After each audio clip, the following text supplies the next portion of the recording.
예배 나오신 성도님들 한 분 한 분 주님의 이름으로 사랑하고 축복합니다. 한 아이가 공책에 엄마에게 청구할 돈을 적고 있었다고 합니다. 엄마가 내용을 보니까 구두 닦기 500원, 수저 젓가락 놓기 200원, 심부름하기 300원, 합계 1000원 이렇게 적어놨다고 합니다. 그리고 아이의 엄마는 그 옆에다가 이렇게 또 적었다고 합니다. 그동안 식사 제공 0원, 설거지와 빨래 0원, 아플 때 병간호 0원, 온갖 시준들 0원, 합계 0원 이렇게 적었다고 합니다. 그러자 아이가 엄마에게 엄마 왜 0원이라고 적었어요? 라고 묻자 엄마가 왜냐하면 엄마는 너에게 아무것도 바라지 않고 무엇이든 주고 싶은 마음이 있기 때문이야 라고 대답했다고 합니다. 오늘 본문 말씀에는 선한 목자 되신 예수님이 나옵니다.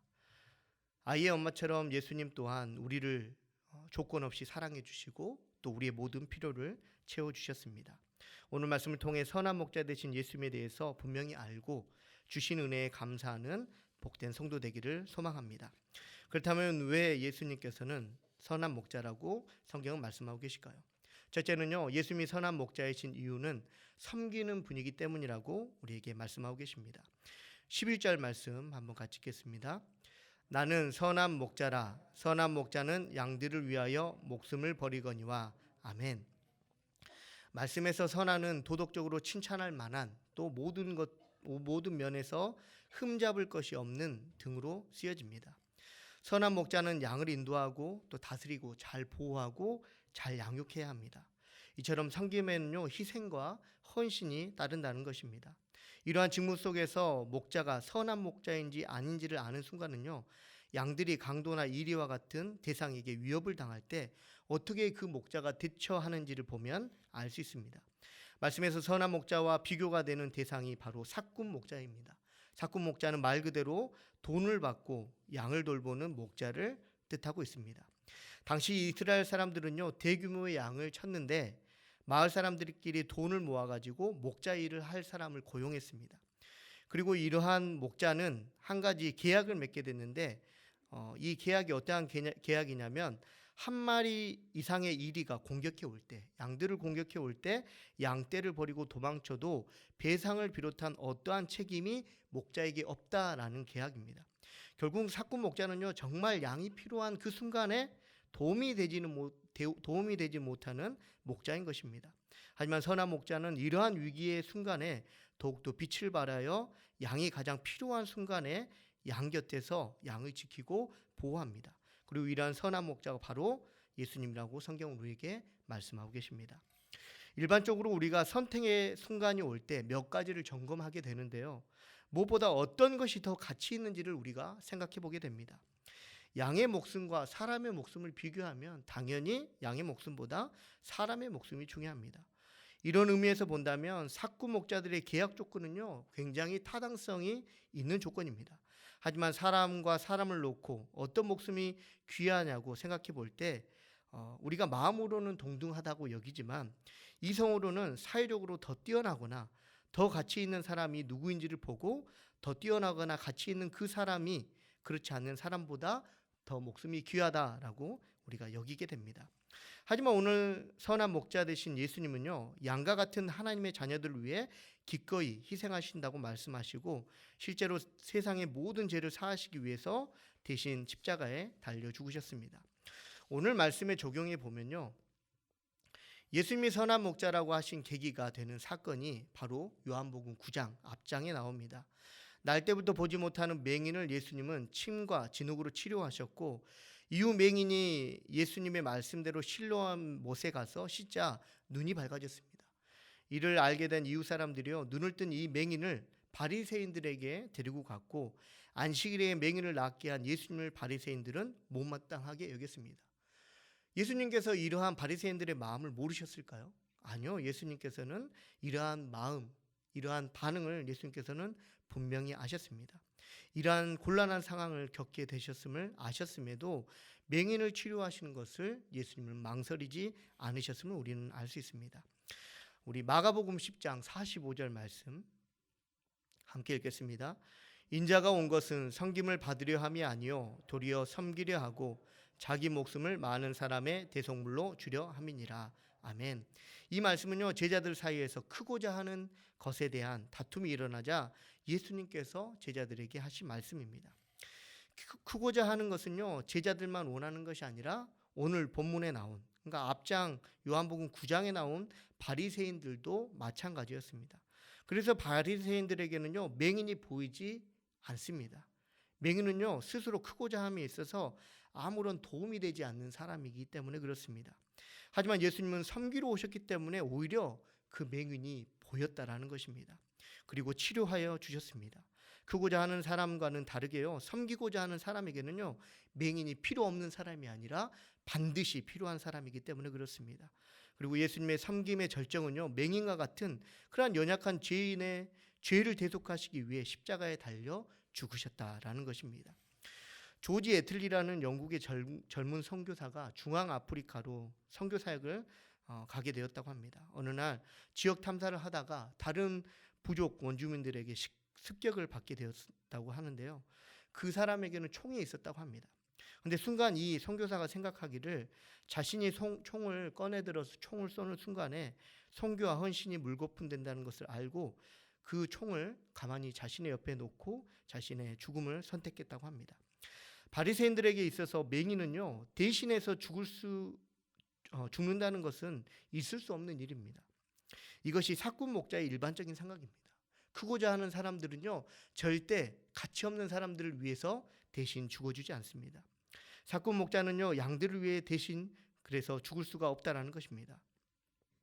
하지만 예수님은 어떻습니까? 선한 목자이셨기 때문에, 또 섬기는 분이셨기 때문에 양들을 위해, 또 맹인을 위해, 그리고 그보다도 더 약한 죄인을 위해 대신 죽으셨습니다. 예수님의 죽음을 통해 섬김의 절정이 무엇인지를 우리에게 보여주신 것입니다.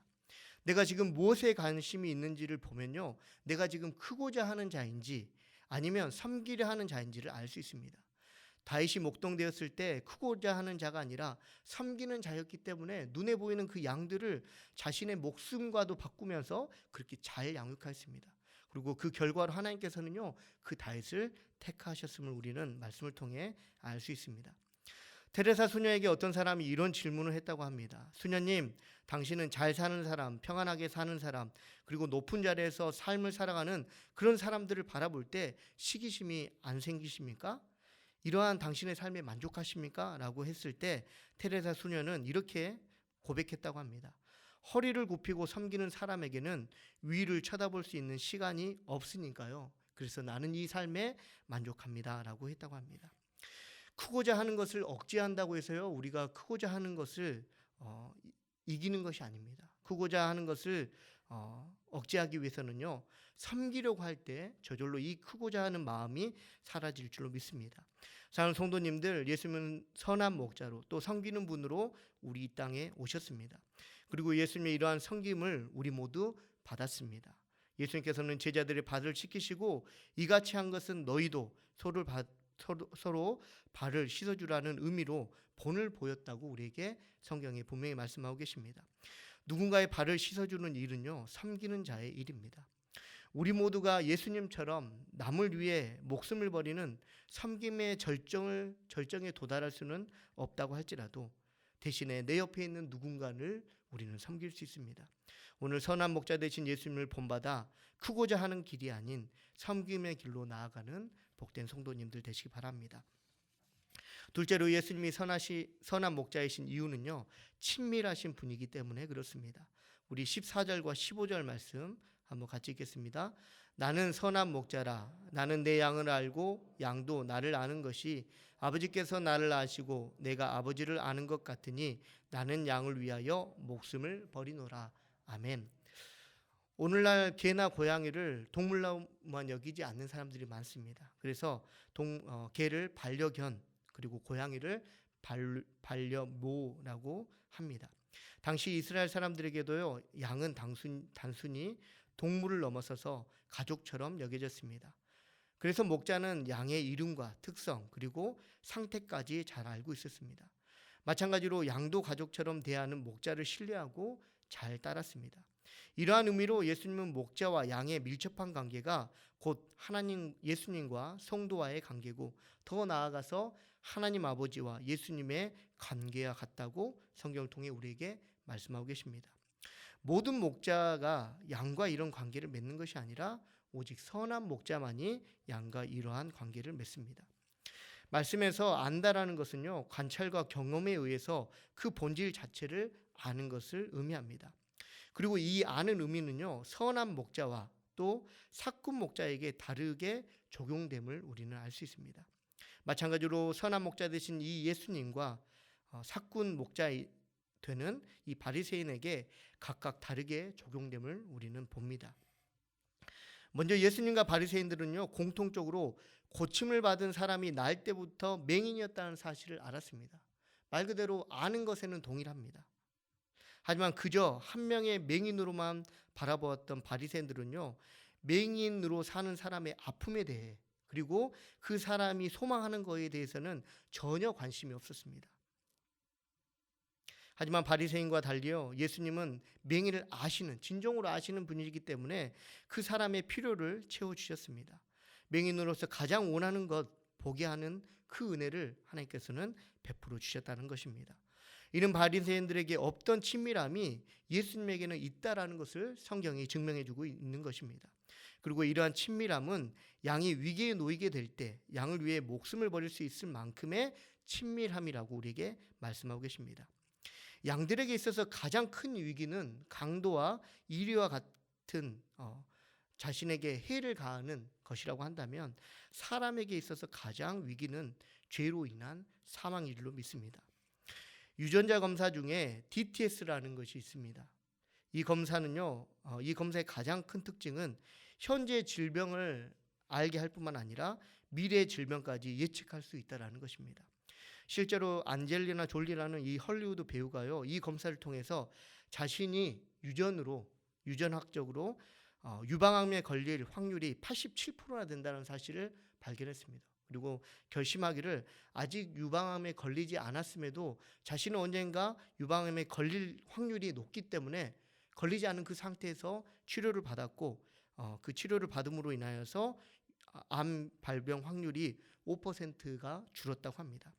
마찬가지로 예수님 또한 우리를 잘 아시고 너무나도 친밀한 분이시기에 죄로 인한 사망의 결과가 심판임을 아셨기 때문에 2000년 전에 십자가에 달려 죽으심을 통하여서 우리를 구원해 하셨다라는 것입니다. 이렇듯 선한 목자 되신 예수님은요, 친밀한 분이십니다. 그런데 이러한 예수님의 친밀함이 우리에게 마냥 좋게 받아들여지면 좋겠는데 그러지 않을 때가 있다라는 것입니다.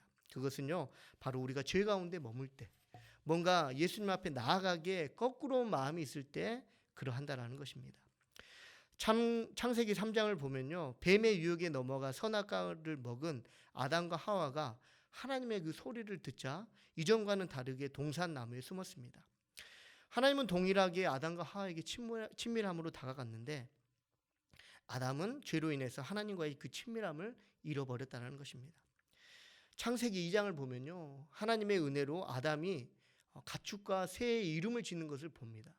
근데 저는 이 말씀을 읽을 때 아담이 얼마나 하나님을 다 이렇게 이름들을 지어놓고 얼마나 찾았을까라는 생각이 듭니다. 왜? 칭찬받고 싶어서, 사랑받고 싶어서, 내가 이러한 사람입니다라고 고백하고 싶어서 찾았을 것입니다. 하지만 그 마음 가운데 죄가 있자 그 친밀함을 잃어버린 채 하나님을 멀리하게 되었다라는 것입니다.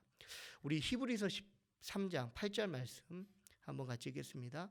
예수 그리스도는 어제나 오늘이나 영원토록 동일하시니라. 아멘. 예수님은 동일한 친밀함으로 우리에게 다가오시지만 우리는 상황이나 환경에 의해 친밀하지 못할 때가 많음을 고백합니다. 하지만 기억해야 할 것은요, 예수님의 친밀함으로 인해 내 죄가 드러난다고 하더라도 그것은 반드시 저주가 아니라 축복이라는 사실입니다.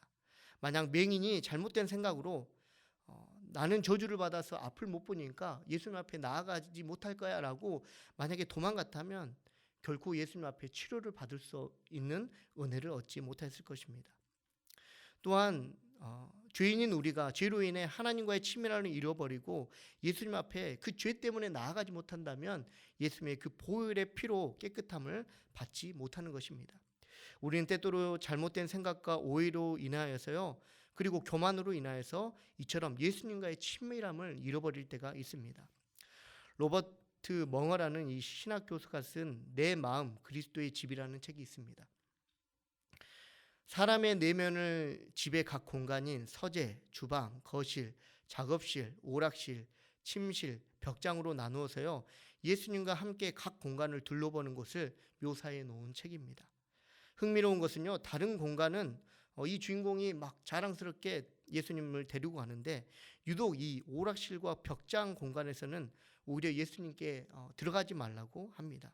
왜냐하면요, 그곳에는 예수님께 보여주고 싶지 않은 여러 가지 것들이 있기 때문에 그렇습니다. 하지만 결국 오락실과 벽장의 공간도 다른 공간과 마찬가지로 예수님이 들어가시자 자신이 결코 해결할 수 없는 그 문제가 해결되었고 예수님을 통해 정리가 되었습니다. 그래서 책의 결론에서는요, 이렇게 말하고 있는데, 예수님이 주인이 되는 것보다 더 좋은 방법을 이 주인공이 발견하고 명예 이전을 예수님께 드림으로 말미암아 이제는 내가 이 집이, 내 마음이, 그리고 내 스스로가 주인이 아니라 오직 하나님이, 예수님이 나의 주인이십니다라고 고백했다고 합니다. 사랑하는 성도님들, 우리의 모든 삶을 오픈한다는 것은 결코 쉬운 일이 아닙니다. 하지만 우리가 분명히 알아야 될 것은요, 우리가 아무리 오픈하지 않는다 할지라도 예수님은 우리의 모든 것을 다 아시는 분이십니다. 다 아신다라는 의미는요, 그만큼 우리를 구속하시려는 것이 아니라 친밀하다라는 뜻입니다. 이러한 친밀함 속에서만이 양들은 잘 양육할 수 있음을 우리는 성경을 통해 볼 수 있습니다. 그러므로 성도님들, 예수님이 선한 목자이심을 알고 예수님의 친밀함 속에 경우에 따라 다르게 행동하거나 부담스러워서 예수님의 친밀함을 거절하는 것이 아니라, 나에게 이 예수님의 친밀함이 꼭 필요한 것임을 알고 예수님 안에서 올바른 성도로 잘 양육되어지는 은혜를 얻으시는 성도님들 되시기 바랍니다. 셋째로, 예수님이 선한 목자이신 이유는요, 바로 공평하신 분이기 때문에 그렇습니다. 우리 16절 말씀 한번 같이 읽겠습니다. 또 이 우리에 들지 아니한 다른 양들이 내게 있어 내가 인도하여야 할 터이니 그들도 내 음성을 듣고 한 무리가 되어 한 목자에게 있으리라. 아멘. 본문에 나오는 다른 양들은요, 아직 성도라 할 수는 없지만 장차 하나님의 은혜로 성도가 되는 사람을 뜻하기도 하고, 또 이스라엘 백성들이 아닌 이방인들을 말하기도 합니다. 중요한 것은요, 그 어떤 대상이든 간에 예수님께서는 모든 양들을 공평하게 인도하고 또한 지도하고 보호하신다라는 것입니다. 다시 한번 요한복음 9장 맹인의 이야기로 돌아가면요, 삭국 목자라고 비유되는 바리새인들은요, 맹인을 대하는 태도가 예수님과 분명히 달랐음을 우리는 알 수 있습니다. 요한복음 9장 34절 말씀 한번 같이 읽겠습니다. 그들이 대답하여 이르되 내가 온전히 제 가운데서 나서 우리를 가르치느냐 하고 이에 쫓아내어 보내니라. 아멘. 바리새인은요, 하나님을 철저히 믿는 사람들이었고 이방인들의 이스라엘의 선생이라고 불려지는 사람들이었습니다. 믿지 않는 사람들이 아니라 믿음의 열심을 가진 사람들이었다라는 것입니다. 이러한 바리새인들은 맹인이 고침을 받았다 할지라도 절대 용서받을 수 없는 하나님의 뜻이 아니라 자신들의 잘못된 생각으로 이 맹인을 바라봤다라는 것입니다. 하지만 어떻게 했습니까? 예수님은 바리새인들에게 쫓겨난 그 사람을 찾아가서 예수님을 믿게 하셨습니다. 믿게 하셨다라는 것은요, 구원을 베풀어 주셨다라는 의미입니다. 이처럼 예수님은 모든 사람들에게 공평하게 구원을 베푸시는 분이십니다. 대부분 신분의 차이나 생활 수준의 차이를 느낄 때 우리는 하나님이 공평하지 않아라고 의심하게 됩니다. 저도 목사이지만 그런 생각이 들 때가 많습니다. 많은데 그럴 때마다 정신을 차리고 이러면 안 되지 라고 하면서 하나님 앞에 죄송합니다 라고 회개합니다. 나라는 시로 하나님은 공평하시다라고 고백한 송명희 시인은요, 태어날 때부터 잘 아시는 것처럼 의사의 실수로 뇌를 다쳐 평생 동안 중증 장애로 살아가신 분입니다. 하지만 한 글자를 쓰기 위해서, 그러니까 한 글을 쓰는 것이 아니라 한 글자를 쓰기 위해서 30분이나 혹은 1시간이 걸려도 하나님은 공평하시다라는 이 고백에는 변함이 없었다고 합니다. 다른 사람으로부터 하나님의 공평함에 대해 질문을 받았을 때 이 손명희 시인이 이렇게 고백했다고 합니다. 사람은 행복해지고 싶은데 하나님께서는 사람을 차별하지 않으시고 물질과는 상관없이 누구든지 행복을 얻을 수 있게 하셨으니 하나님은 분명히 공평하신 분이 맞습니다 라고 했다고 합니다. 사랑하는 성도님들, 행복뿐이겠습니까? 예수님은 소망을 주시고 구원을 공평하게 베풀어 주시는 하나님이신 줄 믿습니다. 제 아이들을 보면요, 저절로 묵상이 됩니다. 아이들의 모습 속에서 제 모습을 자주 발견하기 때문에 그렇습니다. 저희 세 아이는요, 저와 제 아내가 자기 부모인지를 분명히 압니다. 그래서 힘들고 어려울 때 무조건 저를 찾기보다 아내를 먼저 찾죠. 네. 근데요, 또 한 가지 놀라운 사실은 자기 부모인 건 아는데 우리 부모라는 사실을 모른다는 겁니다. 그래서 왜 나를 사랑하지 않아? 왜 쟤를 더 사랑해라고 얘기를 합니다. 정말 그럴까요? 제 아내와 제가 자녀들을 편애할까요? 물론 그럴 수 있습니다. 저희는 연약하기 때문에 그렇습니다. 하지만요, 예수님은 절대 그런 분이 아니십니다. 왜냐하면 공평하신 분이시기 때문에 그렇습니다. 그럼에도 여전히 우리 마음 가운데 예수님은 공평하지 않아라고 생각된다면 그 문제를 예수님께서 찾는 것이 아니라 우리에게서 찾아야 될 줄로 믿습니다. 에스겔 18장 29절 말씀 한번 같이 읽겠습니다. 그런데 이스라엘 족속은 이르기를 주의 길이 공평하지 아니하다 하는도다. 이스라엘 족속아 나의 길이 어찌 공평하지 아니하냐? 너희 길이 공평하지 아니한 것 아니냐? 아멘. 부정적인 생각이 무서운 이유는요, 부정적인 결과를 낳기 때문에 그렇습니다. 음모론이 무서운 이유는 무조건 음모론 쪽으로 생각하기 때문에 그렇습니다. 만약 우리가 예수님이 공평하지 않는다고 생각하는 순간부터 우리가 바라보는 모든 것들은 공평하지 않게 됩니다. 사랑하는 성도님들, 이 모든 것을 극복하는 단 하나의 해결책은요, 예수님이 공평하신 분이심을 의심하지 않는 것입니다. 이러한 의심이 사라질 때요, 바리새인들과 같은 오류에 빠지지 않게 된다는 것입니다.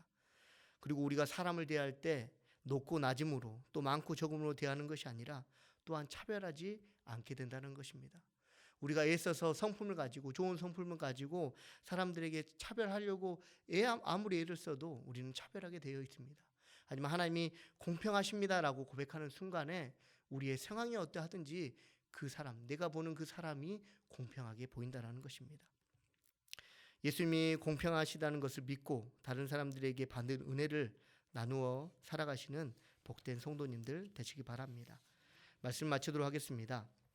예수를 나의 구주 삼고 또 예수 나를 위하여 등 한국 찬송가에 우리가 지금 가지고 있는 찬송가에만 23곡이 수록되어 있고 평생의 복음성가를 8,000곡이나 지은 유명한 작사가 페니 크로스비라는 사람이 또한 맹인이었다고 합니다.